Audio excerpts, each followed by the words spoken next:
چوہان صاحب، پہلے تو اپوزیشن باتیں کرتی تھی کہ اپنے لوگوں کو عمران خان صاحب NRO دے رہے ہیں، اب تو باتیں یہاں تک پہنچ گئی ہیں کہ ملک عناصر کو وفاقی حکومت کی جانب سے NRO دیا جا رہا ہے۔ بسم اللہ الرحمن الرحیم۔ میں نے آپ کے پچھلے پروگرام کے اندر بھی یہ ڈسکلوز کیا تھا کہ جو صاحب بہادر یہ بلاول زرداری صاحب پاکستان کے اوپر، پاکستان کی موجودہ حکومت کے اوپر، PTI کے اوپر، عمران خان صاحب کے اوپر جو کلبھوشن سنگھ یادیو کے حوالے سے اتنے بڑھ کے اور چڑھ کے چھکے اور چوکے مارنے کی ناکام کوشش کر رہے ہیں، ان کی والدہ محترمہ کی 1989 میں حکومت تھی۔ راجیو گاندھی جناب دورے پہ آئے۔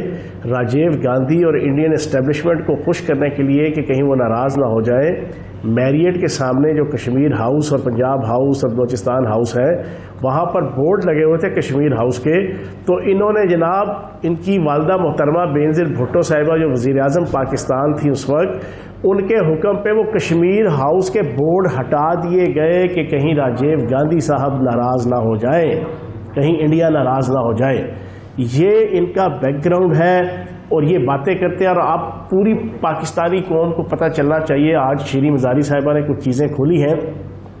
کلبھوشن سنگھ یادیو کے ایشو کو یہی آل پاکستان لوٹ مار ایسوسی ایشن، یہی مساق جمہوریت کی چھتری تلے یہ سارے جو بندر باٹ کی ہوئی تھی، ان ساری 5-6 پارٹیوں نے، اس میں نواز شریف صاحب، اس میں زرداری صاحب، اس میں اسفند یار ولی صاحب، اس میں محمود خان اچکزئی صاحب، اور اس میں مولوی فضل الرحمان صاحب، اور وہ گینڈا سوامی جو باہر بیٹھا ہوا الطاف حسین جو اس وقت ان کے ساتھ سارے ملے ہوئے تھے، ان ساروں نے مل کے کنسلٹیشن کے ساتھ یہ جو کلبھوشن سنگھ یادیو کا ایشو تھا، یہ انڈین اسٹیبلشمنٹ اور ملک کو خوش کرنے کے لیے اور مودی کو خوش کرنے کے لیے خود جان کر انٹرنیشنل کورٹ آف جسٹس میں لے کر گئے، یہ خود لے کر گئے، اور یہ پورا انڈین اسٹیبلشمنٹ اور مودی کی سابقہ وزیر اعظم نواز شریف کے ساتھ اور نون لیگ کے ساتھ اور نون لیگ کے ان سارے ہواری جو تھے، ان ساروں کے ساتھ کنسلٹیشن کے ساتھ یہ طے ہوا کہ کس طریقے سے کلبھوشن سنگھ یادیو کو ریلیف دینا ہے۔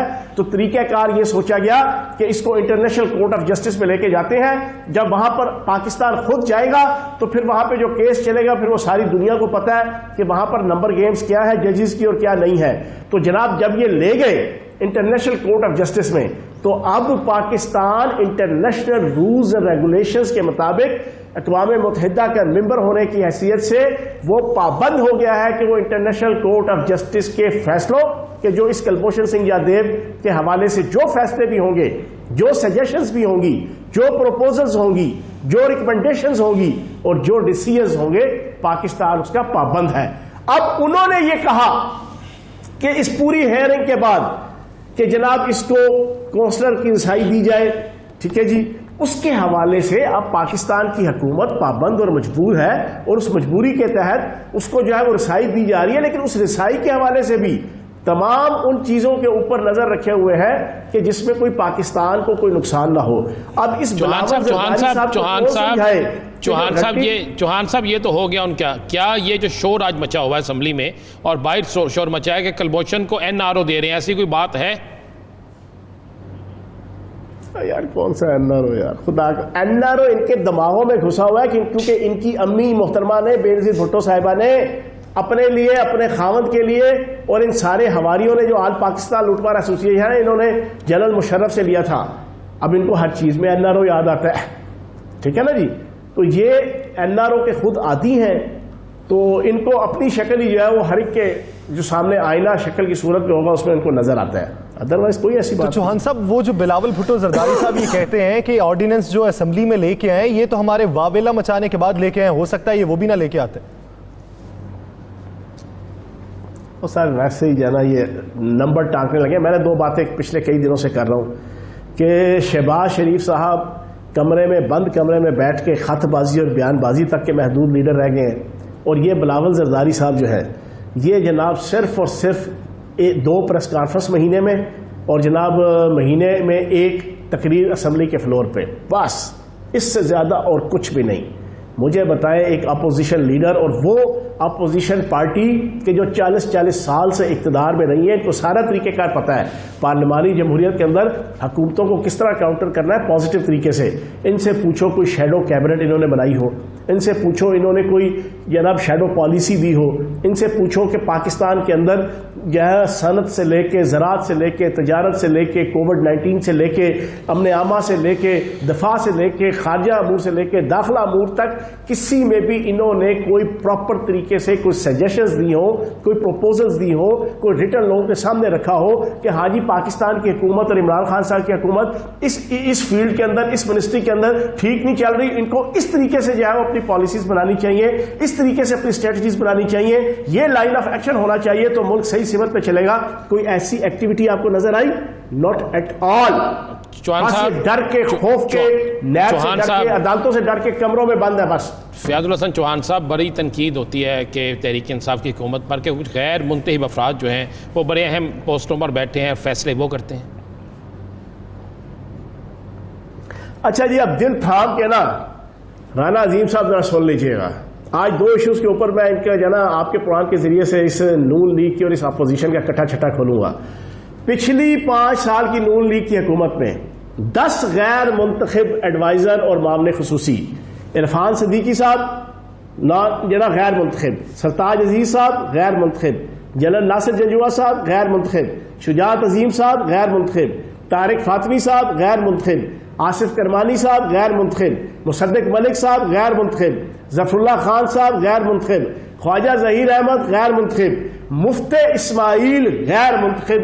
شرم سے ڈوب مر جانا چاہیے اس نون لیگ کو اور اس آل پاکستان لوٹ مار ایسوسیشن کو کہ جو پی ٹی آئی کے جو ہے نا وہ معاونین خصوصی اور اسسٹنٹ کے اوپر تنقید کرتے ہیں. اور پہلے اپنا تو گریبان جھانکو یار. اور دوسری چیز تو آپ اس عثمان کو ٹھیک گزار صاحب سمجھتے کے ہیں؟ اوپر 2 سال سے بڑی ایک منٹ میری بات پوری سن لو بھی. جی جی. عثمان گزار صاحب کے اوپر بڑی تنقید ہو رہی ہے آج کل بھی اور پچھلے 2 سالوں سے. انٹرویو نہیں دیتے. میں چیلنج دے کے کہتا ہوں رانا صاحب آپ کے پروگرام کے ذریعے سے مجھے بتائیں 5 سال نواز شریف صاحب جو 3.5 سال وزیر اعظم رہے انہوں نے کتنے انٹرویو دیے؟ چلو کتنے انٹرویو دیے؟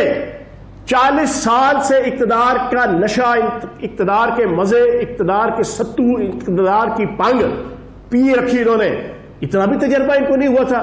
اور جب 1-2 انٹرویو دیے، میں جانتا ہوں میرا ایک دوست ہے رانا مبشر نام ہے ان کا، بڑے سینئر جناب کے اینکر ہے ٹی وی چینل کے، انہوں نے آپ کے رائیونٹ کے اندر ان کا انٹرویو لیا، زبردستی انہیں کہا کہ یہ سوالات ہوں گے، یہ جواب ہوگا.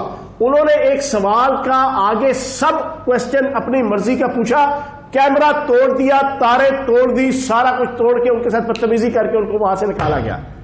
یہ تو جناب نواز شریف صاحب کا عالم تھا. یہ کس منہ سے شہباز شریف اور حمزہ شہباز اور یہ آل پاکستان لوٹ مار ایسوسیشن کہتی ہے کہ شہباز شریف صاحب انٹرویو کیوں نہیں دیتے؟ چلو وہ تو پہلی دفعہ ایم پی اے بنے ہیں، ان سے پوچھو یہ نواز شریف صاحب کیوں نہیں دیتے تھے؟ تو یہ جو آج 2 میں نے ان کی منافقتیں آپ کے سامنے بے نقاب کی ہیں، ایک غیر منتخب معاونین کا جو انہوں نے شور مچایا ہوا ہے وہ آج میں نے آپ کے سامنے کھول کے رکھ دیا. دوسرا میں نے آپ کی یہ جو کہتے ہیں تقریر نہیں کرتے، یہ جناب انٹرویو نہیں دیتے، وہ بھی میں نے نواز شریف صاحب کا کمپیریزن کر کے آپ کے سامنے رکھ دیا.